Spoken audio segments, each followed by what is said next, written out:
हम करें बात दलीलों से तो रद्द होती है, हम करें बात दलीलों से तो रद्द होती है, उनके होठों की खामोशी भी सनद होती है, कुछ न कहने से भी छिन जाता है इजाज़े सुखन, जुल्म सहने से भी जालिम की मदद होती है।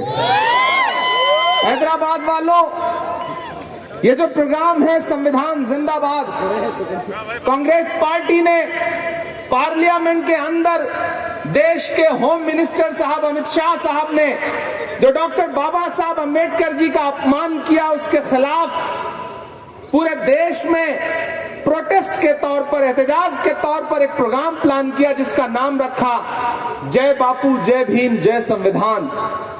हमारे माइनॉरिटी डिपार्टमेंट ने यह अहद किया कि हम देश में 25 बड़ी संविधान जिंदाबाद की सभाएं करेंगे।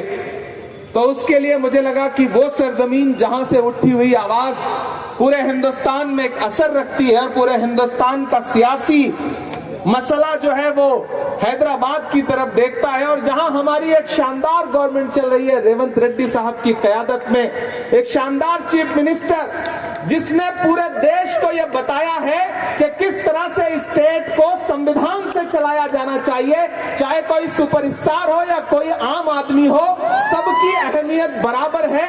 ऐसे चीफ मिनिस्टर के स्टेट से हमने इस प्रोग्राम की शुरुआत करने का प्लान किया, और उसके लिए मैं मुबारकबाद दूंगा सैयद अर्जुमन साहब को और ख्वाजा बिलाल को कि जिन्होंने पूरी कोशिशों के साथ आज की ये शाम जुटाई और आप सारे लोगों को इकट्ठा किया।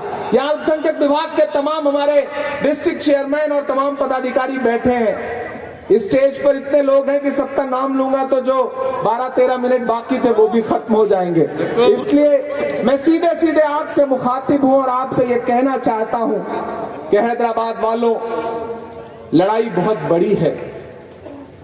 ये जो हमारे हाथ में किताब है जिसे कॉन्स्टिट्यूशन ऑफ इंडिया कहा जाता है, पूरी भाजपा इस किताब को देख करके बिलबिला उठती है।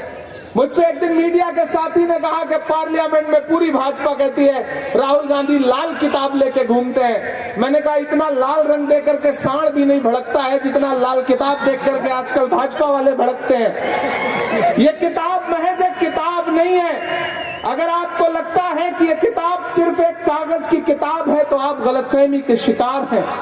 ये किताब दरअसल हिंदुस्तान का आईन है, वो आईन जो ये बताता है कि इस देश में दूर दराज गांव में, पहाड़ियों में वो जो भोले भाले लोग रहते हैं जिन्हें अब भी इस किताब पर यकीन है, इस संविधान पर यकीन है।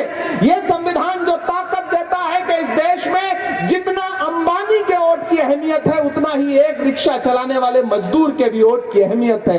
यह किताब जो ये ताकत देती है कि इस देश के संसाधनों पर जितना हक अडानी का है उतना ही फावड़ा लेकर के मजदूरी करने वाले एक किसान का भी है। यह किताब जो ताकत देती है कि कोई किसी भी विचारधारा का हो, लेकिन अगर वो देश के इक्तिदार पर बैठेगा तो उसे इस किताब के हिसाब से चलना पड़ेगा, तानाशाही से नहीं चल सकता है। यह किताब बहुत जरूरी और बहुत अहम किताब है। अनिल यहाँ बैठे हुए हैं, उस दिन पार्लियामेंट में जब अमित शाह साहब बोल रहे थे तो जब वो बोलते बोलते अपने पूरे अहम में आए, गुरूर में आए, तो उन्होंने बोलते बोलते कहा कि आजकल एक फैशन हो गया है अंबेडकर अंबेडकर अंबेडकर अंबेडकर। अरे इतनी बार भगवान का नाम लेते तो 7 जन्मों के लिए स्वर्ग मिल जाता। मैं और अनिल पीछे बैठे थे, मैंने अनिल से कहा कि अनिल ये 15 सेकंड होम मिनिस्टर साहब की जिंदगी पर बहुत भारी पड़ेंगे, देख लीजिएगा। आज इन्होंने डॉक्टर बाबा साहब अंबेडकर का अपमान किया है। और जब हम बाहर निकले तो मीडिया के साथ ही खड़े थे, उन्होंने पूछा कि होम मिनिस्टर की स्पीच कैसे लगी, उनका रिप्लाई कैसे लगा। तो मैंने कहा उन्होंने मुसलसल तकरीबन 90 मिनट झूठ का पिटारा खोल के रख दिया, लेकिन जो उन्होंने डॉक्टर बाबा साहब अंबेडकर के बारे में कहा है उस पर चुप नहीं रहा जाएगा। उस पर कांग्रेस पार्टी बोलेगी, उस पर हम सारे लोग बोलेंगे। जब अहले खिरत की बातों पर कुछ जाहिल शोर मचाते हो, जब बुलबुल हो तस्वीरें चमन और कौवे गीत सुनाते हो, जब चिड़ियों के इन घोंसलों में कुछ सांप उतारे जाते हो, जब माली अपने गुलशन से खुद हाथ से आग लगाते हो, उस हाल में हम दीवानों से तुम कहते हो खामोश रहो। हम लोग बोलेंगे, हमें बोलना पड़ेगा। हम इसलिए जिंदा हैं कि हम बोल रहे हैं। दुनिया किसी गूंगे की कहानी नहीं लिखती। मैं राहुल गांधी जी के साथ सियासत करता हूं, उनके कंधे से कंधा मिला करके चलता हूं। हमारे नेता ने यह सिखाया है कि मुल्क में नफरतों की आवाजें कितनी भी बुलंद हों, लेकिन जब देश को आपकी जरूरत हो तो अलग ऐलान ये नारा लगा करके खड़े हो जाओ कि नफरत छोड़ो, भारत जोड़ो। मैं चला हूं राहुल गांधी के साथ। मैंने देखे हैं राहुल गांधी के पांव के छाले। 4000 किलोमीटर इसी आईन को बचाने की लड़ाई लड़ने के लिए वो इंसान कन्याकुमारी से कश्मीर तक चलता रहा।